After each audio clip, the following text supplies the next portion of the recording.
ایمان تو صحابیوں کا جب ہم ان کی سیرت پڑھتے ہیں، جب ان کی زندگی کے کوئی واقعات پڑھتے ہیں تو ایسا لگتا ہے کہ سرکار کائنات سے ان کی محبت ان کے رگوں میں، ان کے نسوں میں، ان کے خون میں اللہ نے شامل کر دیا۔ اپنی جان کی بھی پرواہ نہیں ہوتی اور سرکار کائنات کی زبان مبارک سے نکلی باتوں پہ اتنا یقین کا، اتنا ایمان تھا۔ حضرت سراقہ رضی اللہ تعالیٰ عنہ کو دیکھیے، وہ کہتے ہیں کہ جب ہجرت کی رات سرکار کائنات صلی اللہ علیہ وسلم حضرت سراقہ رضی اللہ تعالیٰ عنہ ایک مرتبہ بہت بیمار ہوئے، اس طریقے سے بیمار ہوئے کہ جیسے بہت سارے رشتہ دار جو قریبی رشتہ دار تھے وہ دیکھنے کے لیے آئے۔ ہمارے یہاں بھی ماحول ہے کہ جب کوئی رشتہ دار میں بہت زیادہ بیمار ہوتے ہیں تو رشتہ دار دیکھنے کے لیے جاتے ہیں، کچھ چیزیں بھی لے کے جاتے ہیں اور پھر ان سے پوچھتے ہیں آپ کی کوئی آخری خواہش ہو، جو آخری اسٹیج پہ ہوتے ہیں ایسا لگتا ہے کہ نہیں آخری اسٹیج پہ ایسا معلوم ہوتا ہے ڈاکٹر نے یہ کر لیا ہے تو ہم اور آپ جاتے ہیں ہمارے کوئی بھی تو پوچھتے ہیں آپ کی کوئی خواہش، کوئی چیز آپ کھانا چاہتے ہیں، آپ کو کوئی چیز پسند ہو، ایسا بولتے ہیں کہ نہیں؟ تو حضرت سراقہ رضی اللہ تعالیٰ کہتے ہیں کہ میں تو بہت بیمار ہوں، بہت اس طرح بیمار ہوا کہ میرے رشتے دار آئے آ کر کے مجھ سے اس طرح کی باتیں کرتے ہیں۔ میں نے سبوں سے کہا خبردار میں مرنے والا نہیں ہوں۔ لوگوں نے کہا سراقہ تمہاری حالت اس طرح ہے اور تم کس یقین کے ساتھ کہہ رہے ہو میں مرنے والا نہیں ہوں، مجھے موت نہیں آ سکتی۔ وہ لوگوں کو بار بار کہہ رہے تھے خبردار آپ لوگ مجھ سے اس طرح کی باتیں نہیں کرنا، مجھے ہر چیز موت نہیں آ سکتی۔ لوگوں نے کہا اس طرح یقین آپ کو کس بات پہ ہے؟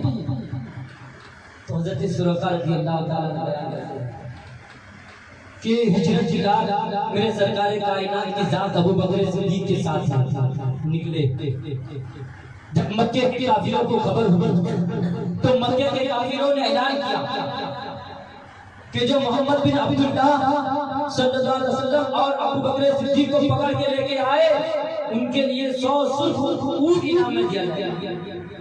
100 سرخ اونٹ، عرب میں سرخ اونٹوں کی قیمت بہت زیادہ ہوا کرتی ہے، 100 سرخ اونٹ انعام میں رکھے گئے۔ بڑے بڑے لوگ ڈھونڈنے کے لیے انعام کی رات حضرت سراقہ رضی اللہ عنہ نے ایمان مان لیا اور میں مکہ سے مدینے کے راستے کو یعنی مدینہ شریف، مکہ سے مدینہ شریف جاتے ہوئے زیادہ تر راستوں کو میں چلتا تھا تو میں بھی اسی لالچ میں نکل گیا۔ چلتے چلتے چلتے چلتے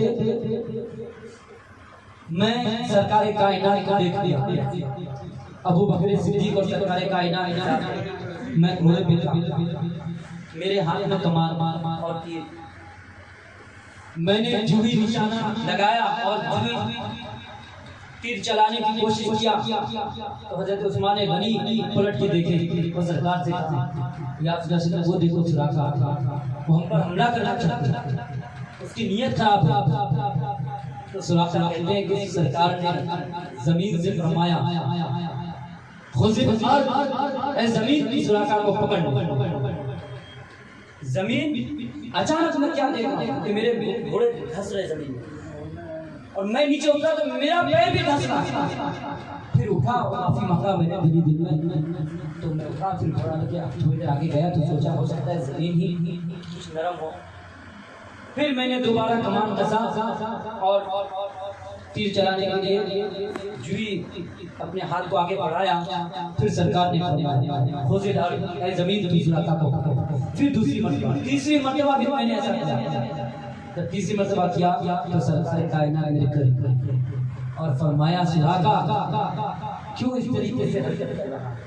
ارے میں تمہارے ہاتھ میں سونے کا کنگن دیکھ رہا ہوں، کسرا کے سونے کا کنگن دیکھ رہا ہوں، تو میرے عظیم صحابیوں میں ہے، تو اس طرح کی حرکت کیوں کرتا ہے؟ سراقہ کہتے ہیں رسول اللہ پڑھ کے پھر میں نے سرکار کائنات سے فرمایا سرکار میں بھی آپ کے ساتھ، کہا نہیں آپ مکہ شریف میں رہو، پھر میں جب اعلان کروں گا تو واپس آ جاؤ۔ تو حضرت سراقہ کہتے ہیں میں نے امان لکھ کے لیا سرکار سے، پھر میں واپس آیا تو میں نے میرے رشتہ داروں سے کہا کہ مجھے موت نہیں آ سکتی، کیوں؟ اس لیے اب تک میرے ہاتھ میں سونے کا کنگن نہیں آیا۔ جب میرے سرکار نے ہجرت کی فرما دیے کہ سراقہ تمہارے ہاتھ میں کسرا کے سونے کا کنگن دیکھ رہا ہوں، تو میرا اس پہ ایمان ہے کہ جب تک میرے ہاتھوں میں کسرا کے سونے کا کنگن نہیں آ جاتا مجھے موت نہیں آ سکتی۔ یہ میرا ایمان ہے۔ میں اس لیے آپ لوگوں سے کہتا ہوں، مجھ سے اس طرح کی باتیں مت پوچھا کرو۔ تو یہ صحابی رسول کا ایمان ہے۔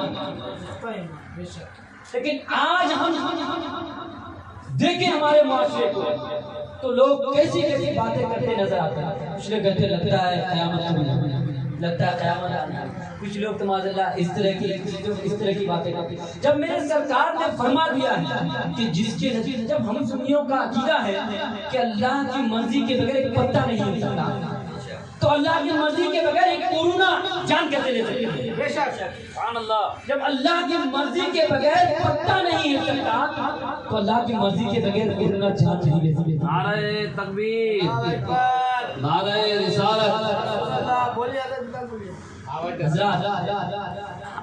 یہاں تک کہ ہمیں سرکار کائنات نے اور ہماری شریعت نے ہمیں کبھی تنہا نہیں چھوڑا۔ جب بھی ہم گھبرائے تو شریعت نے ہمارا ساتھ دیا، ہماری حوصلہ افزائی کی، اور شریعت نے فرمایا، خود سرکار کائنات نے فرمایا کہ جب تم بیمار ہو جاؤ یا کسی بیمار کو دیکھو یا تمہارے محلے میں یا معاشرے میں کوئی بیمار ہو تو آپ دعا پڑھو، الحمدللہ الذی عافانی ممن خلق به وفضل علی کثیر ممن خلق تفضیلا۔